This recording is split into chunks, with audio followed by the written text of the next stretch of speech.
የምትወዳት ልጅ ጥላ ስትሄድ ብዙ የለፋህበትና የደከምክበት ስራ ሳይሳካ ሲቀር እንዴት አድርገህ ነው ስሜትህ ልገዛ የምትችለው?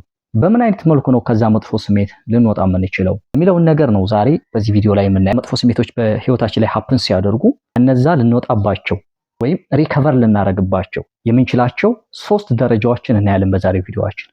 ከዛ በፊት ፕሊዝ ቻናሉን ሰብስክራይብ ያደረጋችሁ ቤተሰብ ሁኑ። ወደ መጀመሪያው እንሂድ። እንግዲህ በህይወታችን ላይ በጣም የተለያዩ ነገሮች ሀፕን ያደርጋሉ፣ ይከሰታሉ። ሰላማችንን የሚያሳጡ፣ ልባችንን ሊሰብሩ የሚችሉ እንዲሁም ደግሞ ትላልቅ የስሜት ስብራቶች በህይወታችን ላይ ሀፕን ያደርጋሉ። ሰው እነዚህ ነገሮች ሀፕን ሲያደርጉ ሪከቨር የምናደርግባቸው ቴክኒኮች አሉ። መጀመሪያው ደረጃ ወይም ከዛ ስሜት ከመጥፎ ስሜቶች ከምንወጣባቸው የመጀመሪያው ደረጃ ስሜታችንን አለመደበቅ ነው።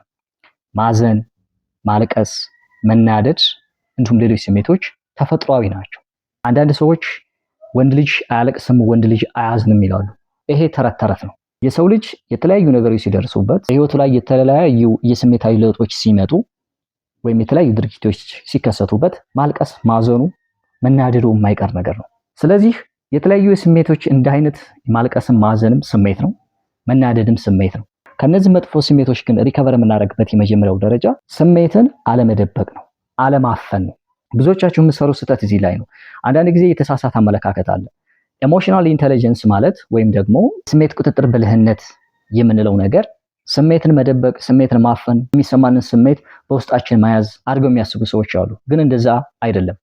ኢሞሽናል ኢንተለጀንስ ማለት ስሜታችንንም ሳናፍነው ወይም ሳንጨቁነው እንዲሁም ደግሞ በስሜታችን ተጋልበን ሌሎች መጥፎ ነገሮችን ለህይወታችን ላይ አደገኛ ነገሮችን እንዲፈጠሩም ሳናደርግ ትክክለኛ መልኩ መናደድ ካለብን ባላንስ በማድረግ ይፈልጋል ማለት ነው። ስለዚህ ስሜትን ማፈንና ስሜትን መደበቅ የስሜት ቁጥጥር ብልህነት አይደለም። ምክንያቱም ዛሬ ላይ በውስጣችሁ ያስቀመጣችሁት ስሜት ወይም የደበቃችሁት በውስጣችሁ የያዛችሁት ስሜት ነገ ላይ እናንተን ልክ እንደ ታይም ቦምብ ወይም ጊዜ ጠብቆ ሊያጠፋችሁ ወይም ደግሞ ሊያቃጥላችሁ ይችላል። ስለዚህ ምንድነው ማድረግ ያለበት? አንድ ሰው የተለያዩ ስሜቶች መጥፎ ስሜቶች በውስጡ ሲከሰቱ እንዲሁም ደግሞ የተለያዩ ነገሮች ሲያጋጥሙት እነዛን ስሜቶች በተገቢው መንገድ ማስወገድ ያስፈልጋል። ስራችንንም ሳያበላሽብን ወይም ደግሞ አእምሯችንንም ሳይጎዳ በስርዓት እንዲያልፍ እንዲወገድ ማድረግ እንችላለን።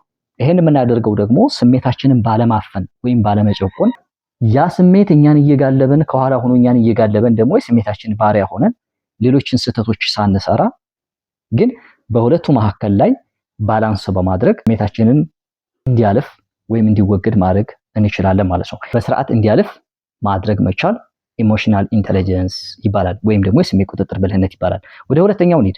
ሁለተኛው ደረጃ መጥፎ ስሜቶች በውስጣችን እንዲወገዱ የምናደርግበት ሁለተኛው ደረጃ ለምን እኔ ላይ ማለት አቁሙ።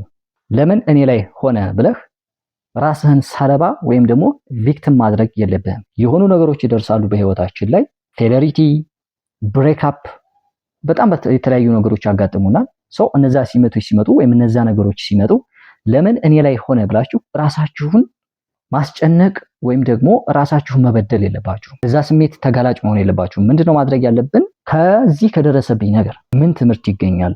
ቀጣይ ምርጫዬ ወይም የወደፊት ምርጫዬስ ምንድነው ብላችሁ ራሳችንን መጠየቅ። ብዙ ሰዎች የተለያየ ነገር ሲደርስባቸው የተጠቂነት ስሜት ይሰማቸዋል። ያ የተጠቂነት ስሜት በውስጣቸው የቪክቲም ሜንታሊቲ ወይም ቪክቲም ማይንድሴት ቢልድ እንዲያደርጉ ያደርጋቸዋል። ከዛ በኋላ ከዛ ሳይክል ውስጥ መውጣት ይከብዳቸዋል። ካጣነው ነገር ወይም ደግሞ ከተበላሸው ነገር ትምህርት መማርና ትምህርት መውሰድ ያስፈልጋል ማለት ነው። ይሄ ነው እንግዲህ ኢሞሽናል ኢንተለጀንስ የምንለው ወይም የስሜት ቁጥጥር ብልህነት የምንለው ይሄ ነው። በደረሰብን ነገር ላይ ከመናደድ ከመበሳጨት ለምን እኔ ላይ ሆነ ብለን የተለያየ ነገሮች ከማድረግ በፊት ከዚህ ነገር ምን ትምህርት ይገኛል ተኩሮ ከሆነ ከዛ መጥፎ ስሜት በቶሎ አገግመን ወይም ሪከቨር አድርገን ወደ ቀድሞ ማንነታችን የምንመለስበት ትልቁ መሳሪያ ነው ማለት ነው። ሶስተኛው ከመጥፎ ስሜቶች ራሳችንን ሪከቨር የምናደርግበት ወይም ደግሞ ቶሎ እንዲነጣ የምናደርግበት ሶስተኛው ሚስጥር ኤነርጂያችንን መቀየር ነው። ቼንጅ ዮር ኤነርጂ፣ ጉልበትን መቀየር ነው። ያንን የንደትና የመከፋት ስሜት ወደ ሌላ ኤነርጂ መቀየር ነው። ያ ማለት ምንድነው? ትችቶች ያጋጥማሉ፣ ስብራቶች ያጋጥማሉ። በህይወታችን ላይ በጣም የሚያስጨንቁ የሚያፍኑ በጣም ትላልቅ የሆኑ ነገሮች በህይወታችን ላይ ያጋጥሙናል። ሰው እነዛ ነገሮች ሲያጋጥሙን ከፍተኛ የሆነ የስሜት መቃወስ ውስጥ እንገባለን። ሰው ያንን ነገር ቀጥታ ምን ማድረግ ነው ያለብን? ሽፍት ማድረግ ቼንጅ ማድረግ ወዴት? ወደ ሌላ ኢነርጂ ወደ ሌላ ነገር ቼንጅ ማድረግ። ምክንያቱም ያንን እያሰብነው በቆየን ቁጥር እኛን እየበላንና እኛን እየጎዳን እንዲሁም ደግሞ ያ ነገር ደግሞ እያደገና እየሰፋ ይሄዳል። ሶ ያ ነገር ለማስወገድና በፍጥነት ሪከቨር ለማድረግ ወይም ደግሞ ለማገገም የምንጠቀምበት መሳሪያ ከዛ ስሜት ውስጥ በቶሎ እንድንወጣ የሚያደርገን ነገር ስራ ላይ መዋል ነው። ስራ ላይ መዋል፣ በራስ ላይ ኢንቨስት ማድረግ፣ ራሳችንን አዳዲስ ክህሎቶች ማስተማር። ዓለም ላይ ትላልቅ ወይም ደግሞ ትላልቅ ስኬታማ የሆኑ ሰዎች የመጡት ከትላልቅ ስብራቶች በኋላ ነው።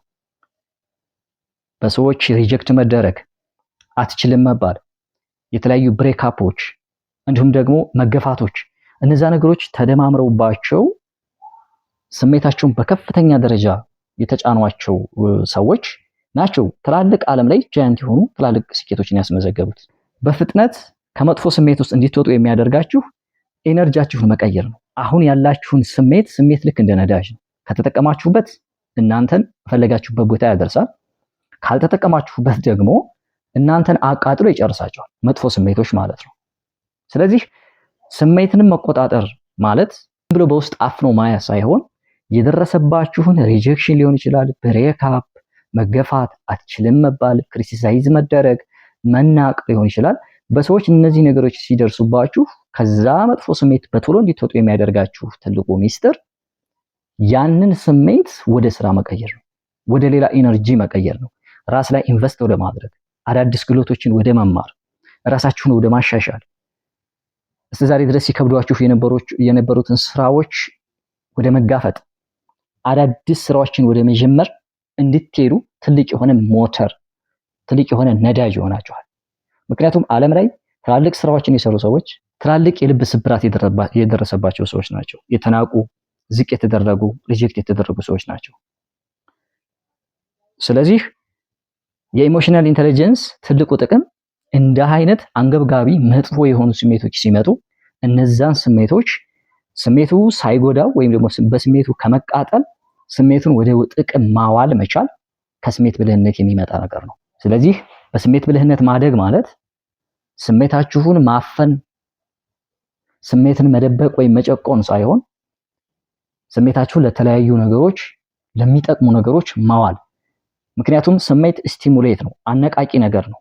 ያንን አነቃቂ ነገር ወደ ጥሩ ነገር ካልቀየራችሁት እናንተን ወደ መጉዳት የሚያመራ ነገር ነው ማለት ነው። የዛሬው ቪዲዮአችን ይህን ይመስላል። በሌላ ጊዜ በሌላ ቪዲዮ እንገናኛለን። እስከዛው ድረስ ሰላም።